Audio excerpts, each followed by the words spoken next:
Somebody in harmonization probably be okay at times just saying, we don't have all the facts. We shouldn't expect to have all the facts. We're dealing with something that happened 2,000 years ago. We're given a part of this conversation. So really a contradiction is when you affirm and deny the same thing in the same time. So if I said it's raining at 11:48 in the morning at Sean McDowell's house at San Juan Capistrano, and I said the exact same thing and said it's not raining, but still then we might say, Mike, well, how do you define rain? I mean, in Southern California, if it's literally just sprinkling, I would define that as rain. My friends from Seattle would say that's not really rain. So there's Yeah. not a contradiction.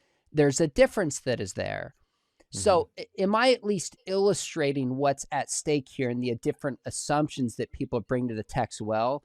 Would you change or challenge that? What do you think of that little mini speech I just gave? No, it's fine.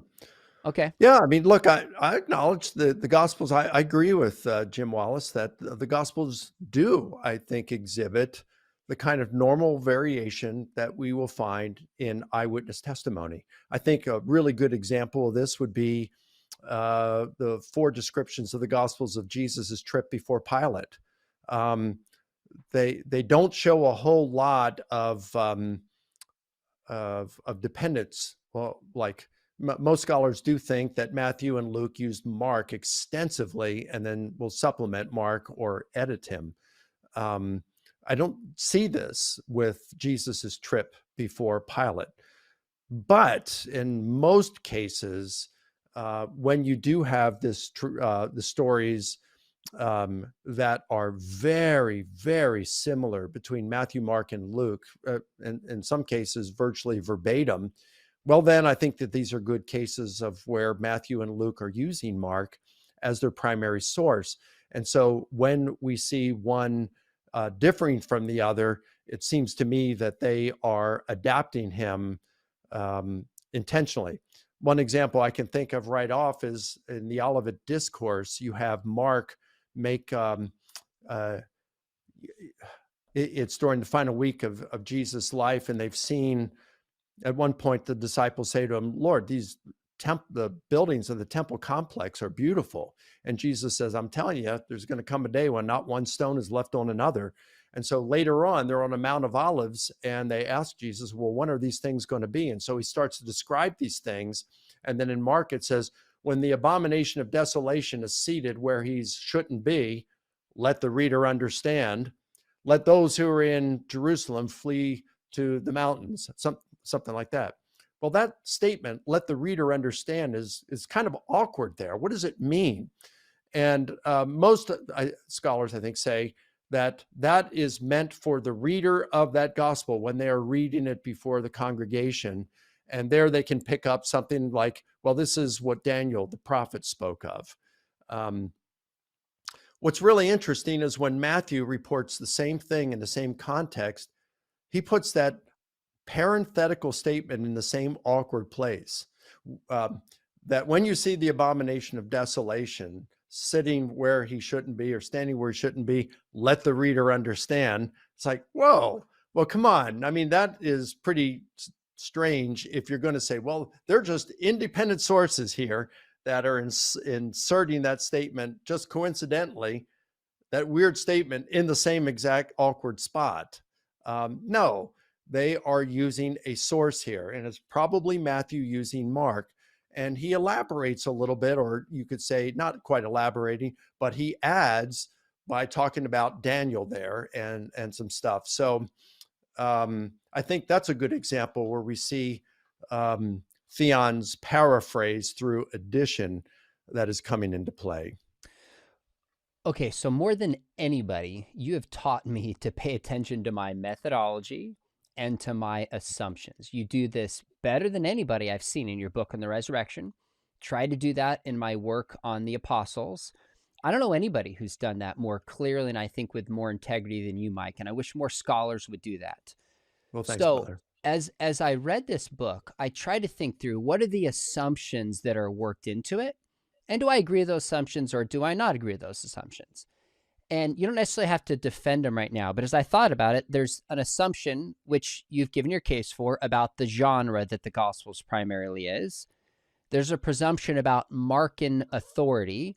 Hence, Matthew uses Mark and often tailors or adapts Yeah. or changes Mark it. and priority. Yeah. Markan priority. Yeah. What did I say? Markan Authority. Oh, thank you. Markan priority. Good distinction. So the genre, Markan priority, that there are these compositional devices that the apostles are aware of and utilize through secretaries. Am I right about those assumptions? Would you add any other assumptions that are at the root of this, that if any of those were not true, it would make you really rethink things?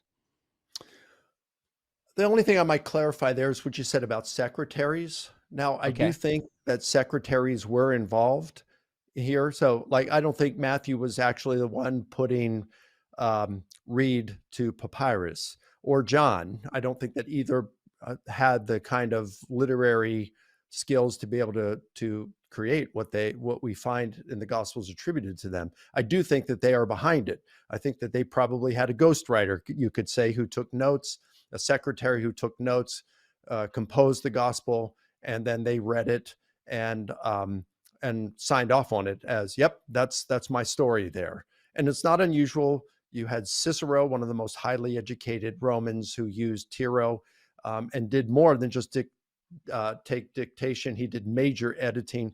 You've got Paul, who 3 of his letters say, I, Paul, write this greeting with my own hand, which means he didn't write the rest of it. Now you can say, yeah, but maybe he just dictated to the secretary who wrote things down. Yeah, but then you've got Romans, the crown jewel of all of Paul's letters. And in Romans 16:22, it says, I, Tertius, who wrote this letter, greet you in the Lord. So I think since Romans is such of a superior literary quality to all of the other of Paul's letters, that Tertius did a whole lot more than just to take dictation.